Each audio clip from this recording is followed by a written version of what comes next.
Hi, it's Susan Jones from Ready Set Startup. Wasn't planning to go live today, but I have spent the day being a mentor at Startup Bootcamp's Energy Australia Selection Day. So today I've been listening to 20 tech startups pitch me ideas and talk about what they need and what their next steps were. And there was some really interesting takeaways from that. So I thought I'd just really hop on really quickly and share with you. So the first thing is, I was sitting there today. Firstly, I heard 20 90-second pitches about 20 different startups, which is a lot of information. And then I spent 20 minutes with 10 different startups over the rest of the day. And that's a lot of information to take in. By the end of the day, I had tech startups talking to me about this amazing technology that they were creating and that they were implementing in their startup. But all I could hear was blah, blah, blah, blah, blah, blah, blah.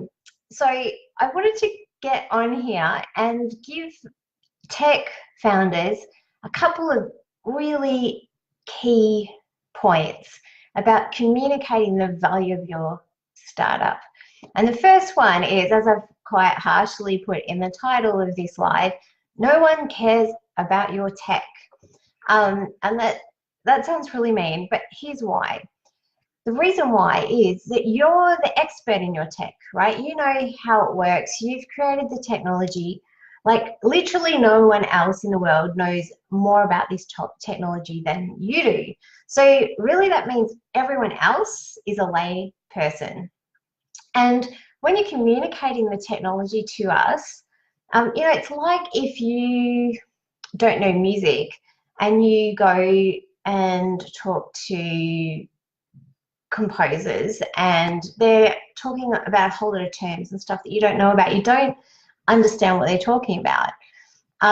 So what you need to do, and the point is, like if people don't know what it is that you're talking about, they don't know all the terms, they don't know how it works, what's really happening is they have no mental models to hang what you're telling them on. So it actually means everything that you're saying is wasted because it's not going into their brain. There's nothing that they can connect what you're telling them to. So you're telling them all about this technology and you're really excited about it and they know you're excited. But someone like me that doesn't know the technology, and really everyone else, because no one else is as much as an expert as you, don't have the framework to hang that on in their brain, if that makes sense. So how do you get them to understand your technology and what it does? This is what you do. Tell a story.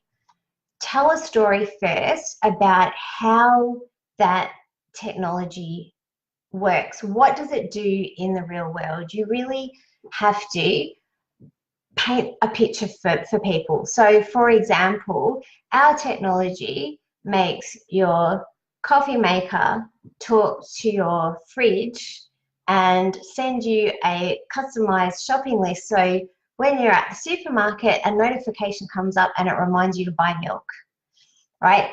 Really, really simple. Like everyone gets that concept. And then once they understand that, then you can talk about the technology that you've created to make that happen.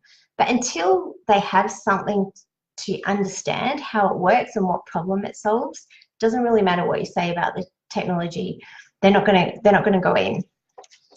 So another bonus point, something that I said a lot to tech founders today is people who have a technology background geek out on the tech. And that's amazing because you need to do that to create your product in the first place. But if you're the CEO of the organization, there comes a point pretty quickly in your startup's life where you need to stop worrying about the tech and leave that to someone else. And you need to spend 80% of your time on the business strategy as a whole and driving that. So if you haven't found product market fit yet, you need to spend 80% of your time working out who are your customers, how do you pitch to them, how do you tell the story, how do you market. So big tip, number one, tell stories. Number two, tech founders, make sure you get yourself out of the focus on the tech and into the focus of the business, because you need to do that. You need to get things in the door, customers in the door before you run out of money. All right, hope that was helpful. If it was, please leave a comment, share this if it's helpful, and I will talk to you soon. Catch you later.